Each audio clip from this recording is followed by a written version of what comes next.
이 시간 우리 함께 볼 말씀은 구약성경 룻기 1장 6절부터 18절까지의 말씀입니다. 제가 가진 성경은 구약 402쪽에 있습니다. 룻기 1장 6절부터 18절까지의 말씀을 제가 한 절, 여러분이 한 절 교독하도록 하겠습니다. 제가 먼저 읽겠습니다. 그 여인이 모압 지방에서 여호와께서 자기 백성을 돌보시사 그들에게 양식을 주셨다 함을 듣고 이에 두 며느리와 함께 일어나 모압 지방에서 돌아오려 하여 두 며느리도 그와 함께하여 유다 땅으로 돌아오려고 길을 가다가 나오미가 두 며느리에게 이르되 너희는 각기 너희 어머니의 집으로 돌아가라. 너희가 죽은 자들과 나를 선대한 것 같이 여호와께서 너희를 선대하시기를 원하며 위로를 받게 하시기를 원하노라 하고 그들에게 입맞춤에 그들이 소리를 높여 울며 나오미에게 이르되 아니니이다. 우리는 어머니와 함께 어머니의 백성에게로 돌아가겠나이다 하는지라. 나오미가 이르되 내 딸들아 돌아가라. 너희가 어찌 나와 함께 가려느냐? 내 대중에 너희의 남편들 아들들이 아직 있느냐? 내 딸들아 되돌아가라. 나는 늙었으니 남편을 두지 못할지라. 가령 내가 소망이 있다고 말한다든지 오늘 밤에 남편을 두어 아들들을 낳는다 하더라도 너희가 어찌 그들이 자라기를 기다리겠으며 어찌 남편 없이 지내겠다고 결심하겠느냐? 내 딸들아 그렇지 아니하니라. 여호와의 손이 나를 치셨으므로 나는 너희로 말미암아 더 마음이 아프도다 하매 그들이 소리를 높여 다시 울더니 오르바는 그의 시어머니에게 입맞추되 룻은 그를 붙쫓았더라. 여호와는 그의 백성과 그의 신들에게로 돌아가나니 너도 너의 동서를 따라 돌아가라 하니 룻이 이르되 내게 어머니를 떠나며 어머니를 따르지 말고 돌아가라 강권하지 마옵소서. 어머니께서 가시는 곳에 나도 가고 어머니께서 머무시는 곳에서 나도 머물겠나이다. 어머니의 백성이 어머니의 하나님이 나의 하나님이 되시리니 나도 줄 것이라. 만일 내가 죽는 일 외에 어머니를 떠나면 여호와께서 내게 벌을 내리시고 더 내리시기를 원하나이다. 함께 읽겠습니다.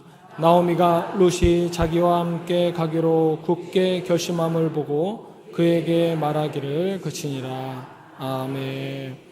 이 시간에는 올리브 교회를 담임하고 계시는 정윤수 목사님 나오셔서 매달릴 결심입니다라는 제목의 말씀 전해주실 때 많은 은혜 있으시기 바랍니다.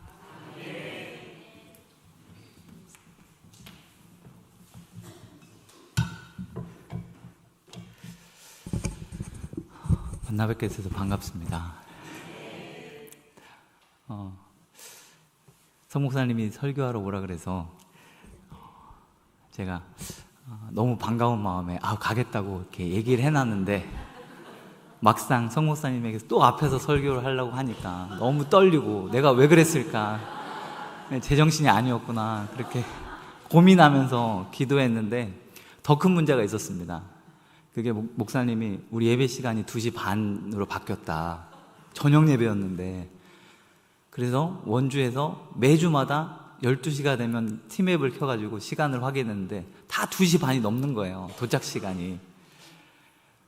그래서 큰일 났다. 그래서 한 4주 전부터 기도 제목이 주님 차 안 막히게 해달라고 그렇게 기도를 했는데 오늘 정말 안 막혀가지고 원래 2시 반인데 2시에 도착했습니다. 그래서 오늘 간증은 이걸로 마치도록 하겠습니다.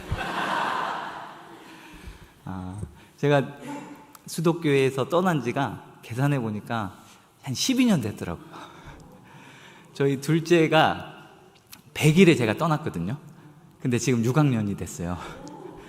굉장히 오랜 시간인데 오늘 와서 성도님들 뵈니까 너무 그대로 오신 거예요.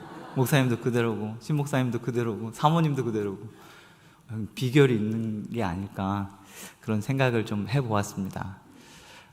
우리 문창원 전 아직 우리 문창원 전도사님한테 목사 한 수를 안 줬거든요. 그래서 핸드폰에 문창원 전도사 이렇게 기록이 돼 있어가지고 전도사님이 방금 교회 이름을 소개할 때 올리브교회라고 소개한 것 같아서 제가 잠깐 정정 좀 하려고 제가 원주의 문막이라는 곳에 문막 궁촌 침례교회로 올 1월 말에 가게 되었습니다. 그래서 문막읍 궁촌리에 있는 궁촌 침례교회고요. 어르신들 한 10명 정도 같이 예배 드리고 있는 교회입니다. 12년 동안 짧지 않은 기간인데 저의 그걸 잠깐 얘기하면 제가 문막에 가서 원주에 가서 개척을 하고 그다음에 건물주보다 더 하나님보다 더 높다는 건물주에게 쫓겨나서 제가 교회를 송탄으로 옮겨서 개척을 하려고 여러 임대 장소를 알아보는데 교회는 안 된다. 그래서 마음 아프게 계속 교회는 안 되고 또 저희가 갖고 있는 재정에 맞는 곳은 또 안 준다 그러고 그래서 너무 많이 고민을 하다가 하나님 앞에 하나님 저도 건물을 주십시오. 저 임대료 내지 않고 공과금 내지 않는 저는 그런 곳을 원합니다. 뭐 크지 않아도 좋습니다. 그렇게 기도를 했는데 하나님께서 건물은 그래 그러면은 문막에 있는 그 교회로 저를 보내주셨습니다. 그래서 감사한 것은 임대료 걱정 없이 그냥 예배할 수 있다는 거 정말 감사하고 그리고 네 그래서 지금 그렇게 예배를 드리고 있다라고 해서 저희 교회를 잠깐 소개해 드리고 이제 말씀을 함께 보도록 하겠습니다. 성 목사님 설교를 저는 거의 8년을 들었거든요. 반포교회에 있으면서 그러니까 설교는 따라갈 수가 없고 제가 목사님을 따라가려고 하니까 가랑이가 찢어져서 도저히 안 되겠다. 그리고 제가 한번 설교 초청을 받았는데 제 생각에는 굉장히 은혜롭게 설교를 했어요. 그래서 마음 되게 뿌듯했거든요. 근데 그 담임 목사님한테 혼났어요. 왜 설교를 그렇게 잘하면 어떻게 하냐. 그래서 제가 깨달은 게 초청을 받으면 틀리기도 하고 그래야 되겠구나. 그래야지 담임 목사님이 더 좋겠구나. 이런 생각을 해서 오늘 마음껏 준비했습니다. 그래서 여러분 오늘 매달릴 결심이라는 제목입니다. 여러분 혹시 얼씨구 절씨구 차차차 이 노래 들어보셨습니까? 여러분 혹시 그 노래 뜻이 뭔지 아십니까? 네. 얼씨구 절씨구 차차차 지어와자 좋구나 차차차 라는 말은 원래 얼씨구 만씨구 지하자 졸씨구 라는 뜻입니다. 여러분들은 다 한자를 잘 아시니까 그냥 제가 설명드리면 여기서 얼씨라는 것은 세상에서 멸시를 당하는 서자의 씨를 말합니다. 그리고 만씨란 절씨란 중의 씨를 말합니다. 그리고 쫄대기의 씨라고 그러니까 지하자 졸씨란 세상의 가장 밑바닥 인생에서 살다가 전쟁터에 나가 굳은 일을 해야만 했던 쫄대기의 씨를 의미합니다. 그러니까 얼씨구, 절씨구, 지하자, 졸씨구라는 뜻은 서자의 씨라도 받아야겠네, 중의 씨라도 받아야 되겠네, 쫄대기의 씨라도 받아야겠네 라는 노래입니다. 이는 당시 외세의 침략과 전쟁으로 남자들이 다 죽어서 자녀를 낳을 수 없는 암울한 상황 속에 처해 있던 여인들의 서름이 담긴 노래였습니다. 그래서 이 노래는 애환의 노래이고 슬픔과 또 절박한 상황의 노래라고 할 수 있습니다. 자신들이 처한 슬픔을 극복하기 위한 어떤 그런 자신의 암울한 상황 속에 처해 있던 여인들의 서름이 담긴 그런 노래라고 할 수 있습니다. 여러분 이처럼 어떻게 보면 우리의 삶은 그 어느 것 하나 예측할 수 없는 파란만장한 삶인 것 같습니다. 내게 주어진 이런 뜻밖의 삶으로 인해서 때로는 고통과 괴로움 속에 살아가는 것이 우리네 인생이라고 할 수 있습니다. 특별히 우리가 처한 상황과 자신의 출신 성분 때문에 더 힘들어하고 괴로워하는 사람들을 종종 만나게 됩니다. 어릴 적 사랑받지 못하고 자란 환경 때문에 또 부모님에게 버림받았다라는 것 때문에 또 자신의 불우한 환경 때문에 그 인생이 죄악으로 가득 찬 삶을 살아가거나 자신의 비참한 처지를 비관해서 스스로 목숨을 포기하는 이들도 있습니다. 어찌 보면 우리의 인생을 망치는 가장 큰 슬픔이 있다면 바로 자신이 얼씨라는 것, 내가 절씨라는, 지하자 졸씨 출신이라는 사실 때문에 좌절하며 무기력해지는 것 같습니다. 나는 왜 이 모양일까? 나는 왜 이렇게 잘하는 게 없을까? 나는 왜 성공하지 못할까? 네, 물 좀 마시겠습니다. 사실 이 설교는 제가 교회를 옮겨 다니면서 교회를 찾을 수 없는, 송탄에서 자리를 구하려고 했을 때 교회를 내주지 않는 상황 속에서 제가 가졌던 생각이기도 합니다. 우리 아버지가 큰 교회 목사님이었으면 내가 이러고 있을까? 우리 아버지가 돈 많은 부자였으면 내가 이런 고민을 할까? 이런 고민들, 이런 마음들이 저에게 있었습니다. 그래서 지하자 졸씨 출신이기 때문에 내가 이런 고생을 하고 있는 거 아닌가? 라는 생각을 했습니다. 아마 이것은 저만의 문제가 아니라고 생각합니다. 누구나 자신에게 주어진 비참한 상황과 처지 때문에 낙심하고 좌절하고 모든 것을 포기하며 살아가는 이들이 적지 않은 것 같습니다. 그런데 문제는 그들 스스로도 그렇게 살고 싶지 않은데 그럼에도 그렇게 살 수밖에 없는 자신의 현실이 더 원망스럽고 낙심되기에 그렇게 흘러가는 것 같습니다. 아마도 본인도 이렇게 살기 싫은데 그렇게 살 수밖에 없는 이유라면 자신에게 주어진 그 현실을 스스로 이길 힘이 없기 때문일 것입니다. 그냥 자신은 이미 깨진 인생, 쓰레기 인생 이렇게 여기며 자포자기하는 것입니다.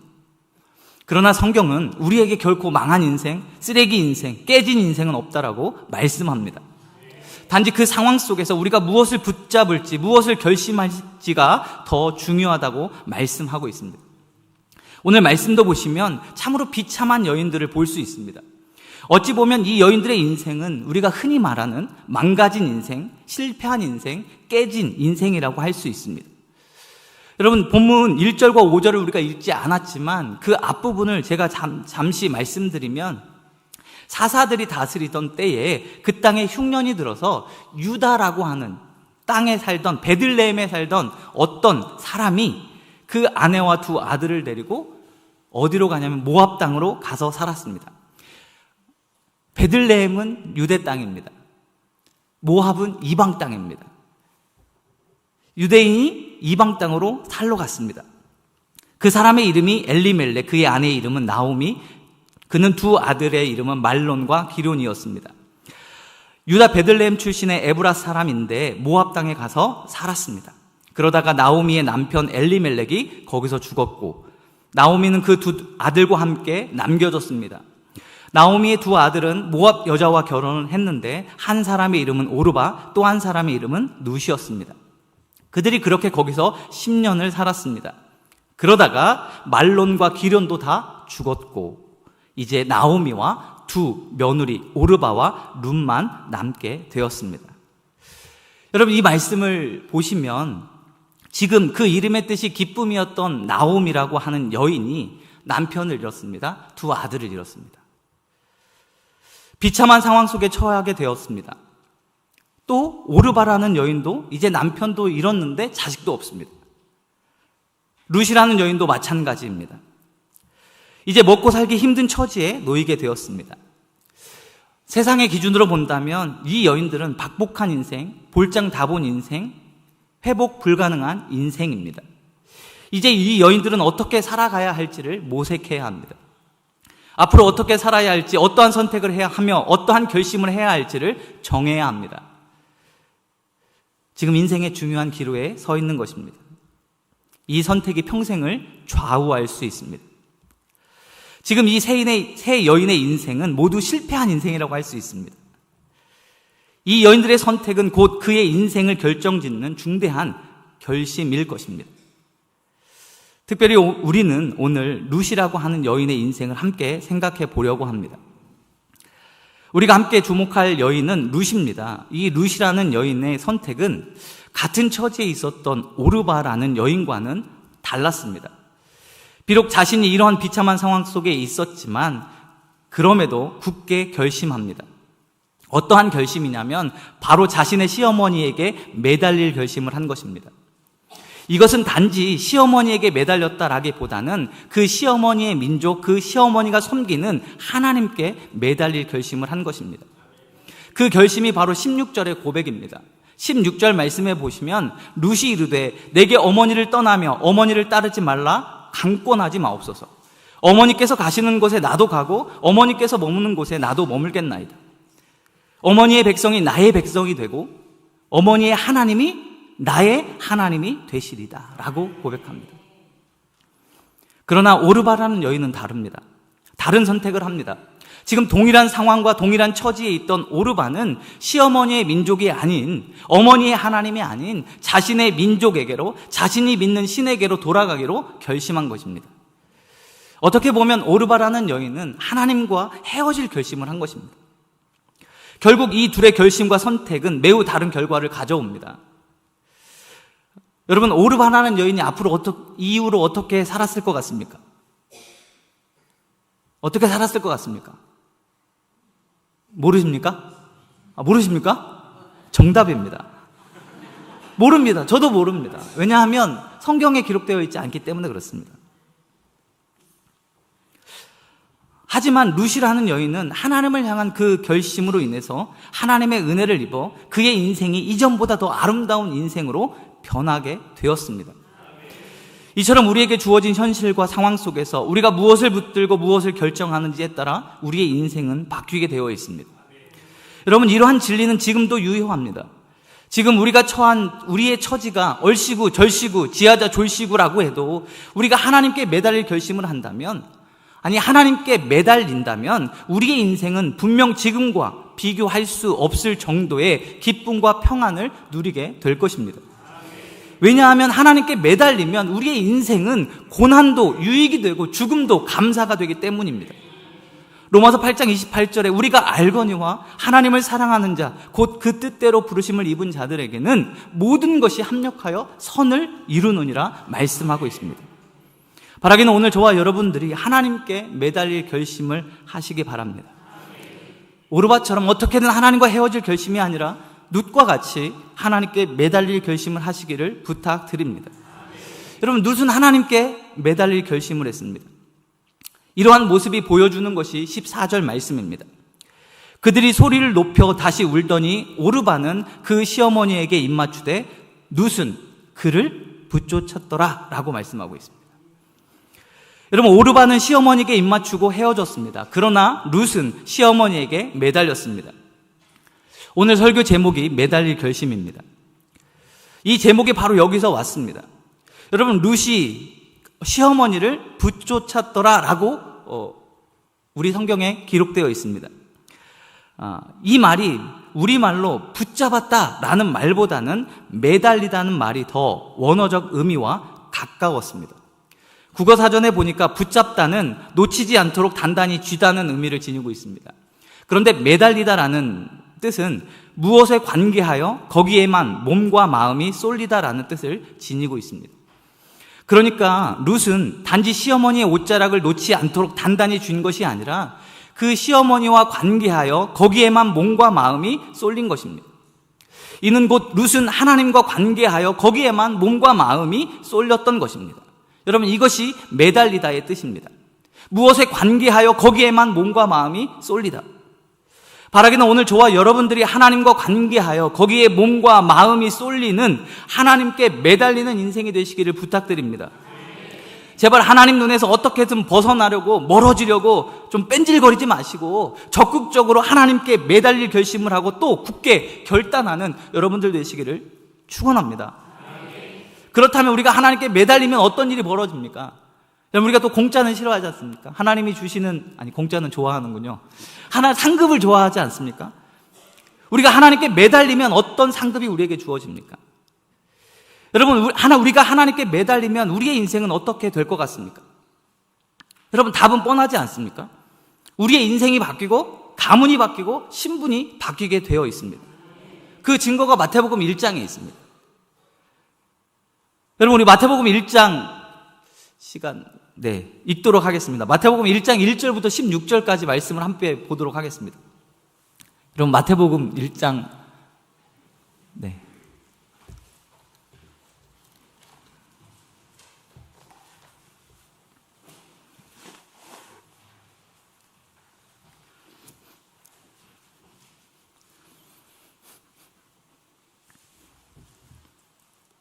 마태복음 1장 1절부터 16절까지 말씀입니다.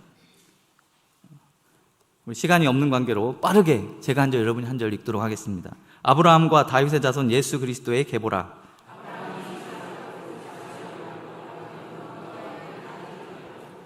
유다는 다말에게서 베레스와 셀라를 낳고, 베레스는 헤스론을 낳고, 헤스론은 람을 낳고,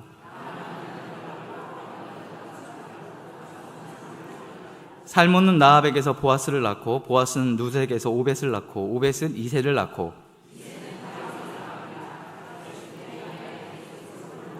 솔로몬은 르호보앗을 낳고, 르호보암은 아비야를 낳고, 아비야는 아사를 낳고,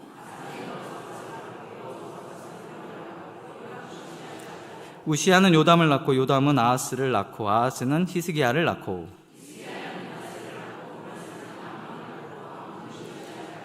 바벨론으로 사로잡혀 갈 때에 요시야는 여고냐와 그의 형제들을 낳으니라.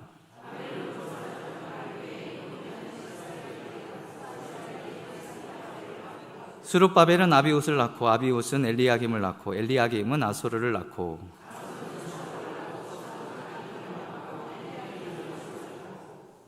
엘리웃은 엘레아살을 낳고, 엘레아살은 mat단을 낳고, mat단은 야곱을 낳고,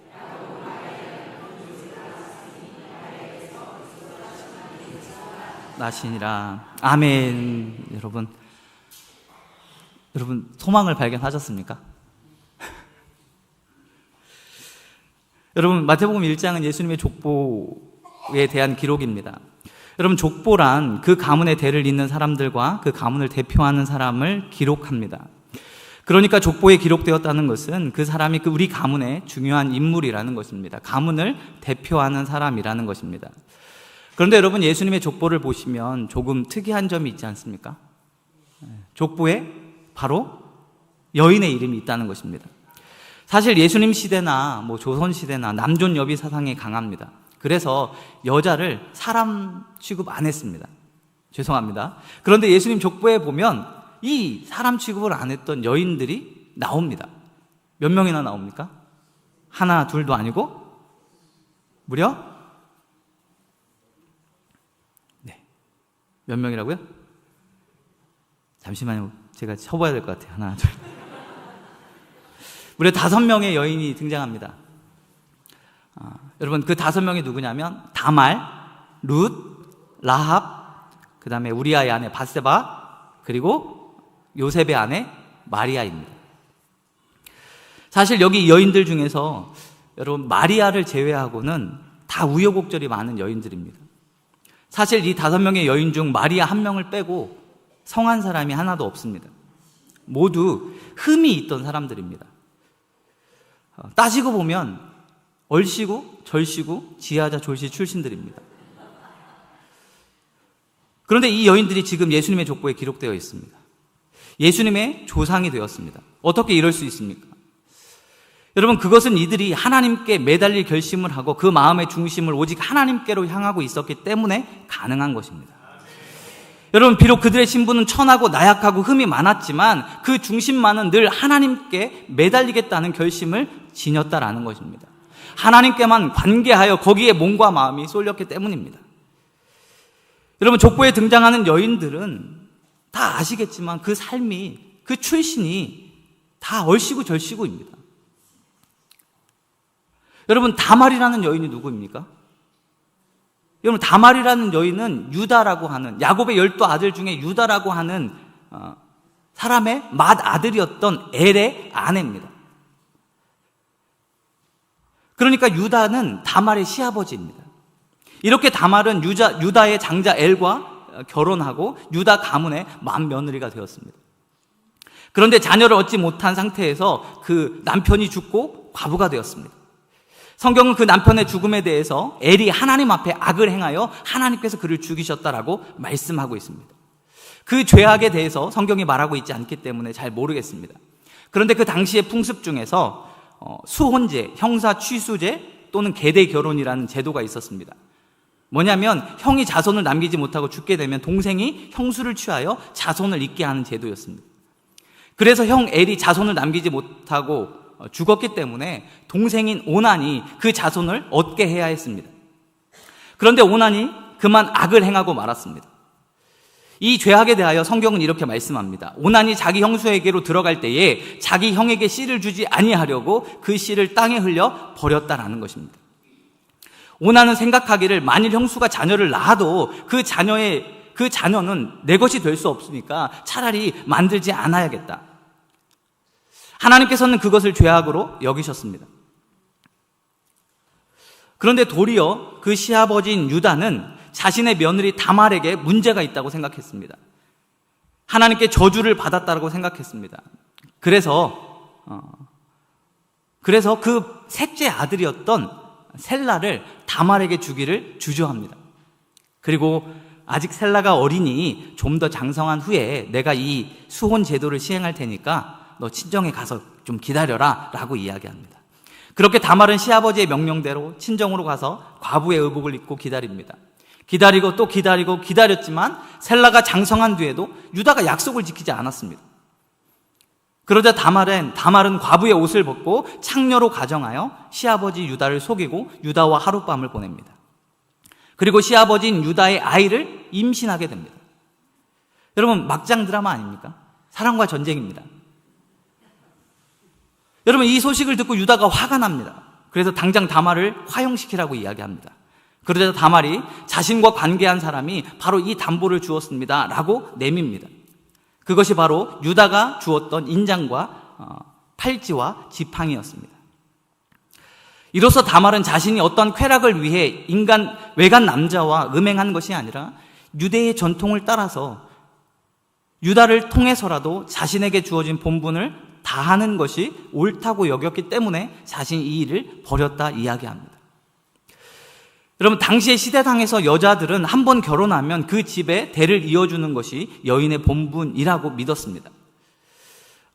이 말씀을 보면 지금의 윤리로서 기준을 삼는다면 용납하기 어렵습니다. 하지만 당시의 시대상에서는 이것이 더 옳았다고 여겨졌습니다. 결국 다말은 시아버지를 통해 쌍둥이 아들을 낳았습니다. 그 아들의 이름은 베레스와 셀라입니다. 다말이 낳은 이 아들은 나중에 유다의 5 아들 중에 속하게 되었습니다. 여러분, 다말이라는 이 여인의 행동을 보면 그녀는 수단과 방법을 가리지 않고 자신의 뜻을 이룬 욕망의 여인이고 속임수와 기만을 통해 시아버지를 속이고 육신의 정욕과 패륜의 모습을 보여준 치욕적인 여인으로 기록될 수도 있었습니다. 그럼에도 성경은 비록 그 모든 과정 속에 행한 부정함과 속임과 부끄러움이 있었지만 그럼에도 자신에게 주어진 책임과 하나님의 나라를 이루기 위한 그 과정 속에서 어떻게든 하나님께 매달리려 했던 그 결심을 하나님께서 선하게 보아주신 것입니다. 그리고 그 여인을 예수님의 족보에 오르게 한 것입니다. 여러분, 심지어 이 다말은 성경에서 여인들을 축복할 때 복의 근원으로서 그 이름이 등장합니다. 여러분, 룻기 4장에 보시면 룻을 축복할 때 뭐라고 축복하냐면 다말과 같은 여인이여 라고 축복을 합니다. 그러니까 복의 근원이 된 것입니다. 여러분, 라합이라는 여인은 어떤 여인입니까? 이방 여인입니다. 여리고성에서 도덕적으로 부패하고 천한 취급을 받았던 창녀였습니다. 이방인에다가 부정한 여인이었습니다. 그럼에도 이 여인이 하나님을 향한 믿음을 가지고 하나님께 매달릴 결심을 할 때, 하나님을 선택하였을 때 하나님께서는 그 여인의 인생을 바꾸어 주셨습니다. 그래서 라합이라는 여인은 훗날에 여리고 정탐꾼 중에 2명 중에 1명인 살몬과 결혼해서 룻기에 등장하는 보아스를 낳게 되었습니다. 그리고 이 여인 역시 예수님의 족보에 오르는 여인이 되었습니다. 여러분, 혹시 우리아의 아내 이름을 아십니까? 밧세바입니다. 밧세바 역시 마찬가지입니다. 너무 막장으로 가는 것 같아서 밧세바는 여러분 대충 아실 테니까. 그럼에도 불구하고 예수님의 족보에 오르게 되었습니다. 그리고 오늘 본문에 등장하는 룻입니다. 여러분, 룻은 모함 여인입니다. 여러분, 모압 민족은 하나님의 저주를 받은 민족이라고 여겨졌습니다. 모압 민족의 출발이 어떻게 됩니까? 여러분, 우리가 잘 알고 있듯이 아브라함 조카 롯이 살던 소돔과 고모라에서 소돔과 고모라의 멸망에서 찾아볼 수 있습니다. 소돔과 고모라가 하나님 보시기에 악이 가득하여 그곳을 심판하실 때 가까스로 살아나온 룻과 두 딸이 소할 근처의 산으로 숨어 들어갔습니다. 두 딸이 아버지에게 술을 먹이고 근친을 통해서 아들을 낳게 되는데 큰 딸이 낳은 아들의 이름이 모압이었고 오늘날 모압의 조상이 되었습니다. 그리고 작은 딸도 아들을 낳아 이름을 벤암미라고 했는데 오늘날 암몬 자손의 조상이 되었습니다. 그래서 모압, 암몬 하면 율법의 저주를 받은 민족으로 여겨졌습니다. 그런 민족의 출신이 바로 룻입니다. 그런데 이 룻이 예수님의 족보에 기록되었다는 사실입니다.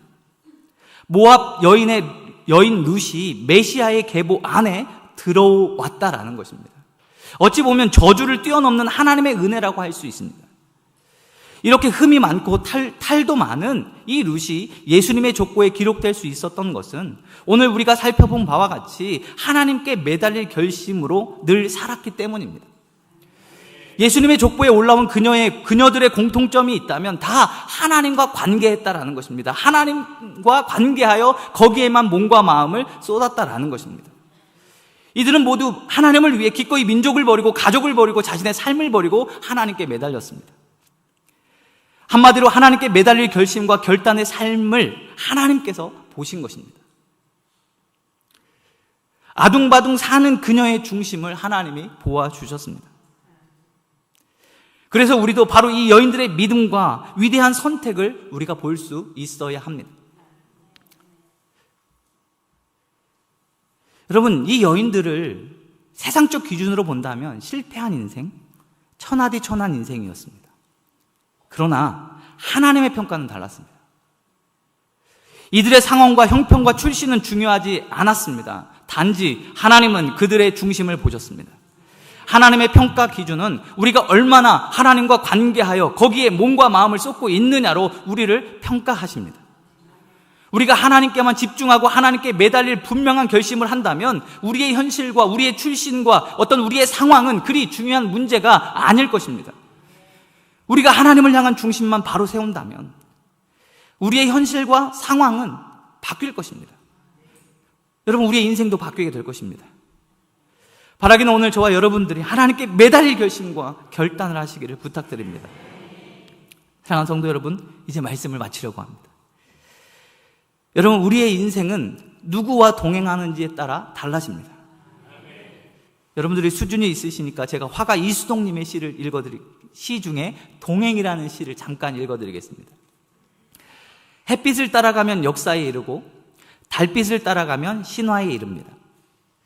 강을 따라가면 바다에 이르고 어린 왕자를 따라가면 별에 다다릅니다. 오물이 흙과 동행하면 비료가 되지만 오물이 물과 동행하면 썩은 물이 됩니다. 벌과 나비는 꽃과 동행할 때 행복하고 구름은 바람과 동행할 때 행복합니다. 무엇과 동행하는지에 따라 결과는 달라집니다. 오늘 여러분들은 누구와 동행하고 계십니까? 여러분, 우리는 하나님과 동행할 때, 하나님께 매달릴 때 가장 행복한 인생이 됩니다. 하나님께 매달리는 인생이 최고의 인생이며 최선의 인생입니다. 여러분, 인생을 잘 살고 행복하게 살고 싶다면 다른 거 없습니다. 하나님께 매달리면 됩니다. 그러면 우리의 인생은 최고의 인생이 되는 것입니다.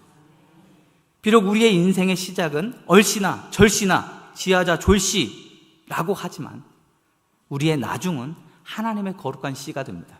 하나님의 자녀가 됩니다. 하나님께서 책임져 주시는 인생이 될 것입니다. 우리가 하나님께 매달릴 때 우리의 인생은 하나님께서 책임져 주시는 인생이 됩니다. 이것이 곧 최고의 인생일 수밖에 없습니다. 왜냐하면 세상의 모든 것들은 다 하나님의 주권 아래, 하나님의 손바닥 안에 있기 때문에 그렇습니다. 우리가 하나님께 매달린다면 우리의 인생은 형통한 인생이 됩니다. 이러한 진리를 잘 알고 계신 예수님께서 비유로 이렇게 말씀하셨습니다. 나는 포도나무요 너희는 가지라. 그가 내 안에 내가 그 안에 거하면 사람이 열매를 많이 맺나니 나를 떠나서는 너희가 아무것도 할 수 없습니다. 그러면서 또 약속하시기를 너희가 내 안에 거하고 내 말이 너희 안에 거하면 무엇이든지 원하는 대로 구하라. 그리하면 이루리라 말씀합니다. 엄청난 약속 아닙니까?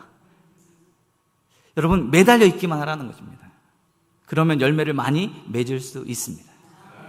바라기는 오늘 저와 여러분들이 하나님께 어떻게든 멀어지고 헤어질 결심이 아니라 하나님께 매달릴 결심을 가지고 하나님 안에서 예수님 안에 거하면서 늘 성령님과 동행하면서 주님이 부르시는 천국 가는 그날까지 하나님께 매달릴 결심과 결단과 행동, 내게 주어진 삶을 하루하루 성실하게 또 신실하게 믿음으로 살아가는 저와 여러분 되시기를 예수님의 이름으로 간절히 축원을 드립니다.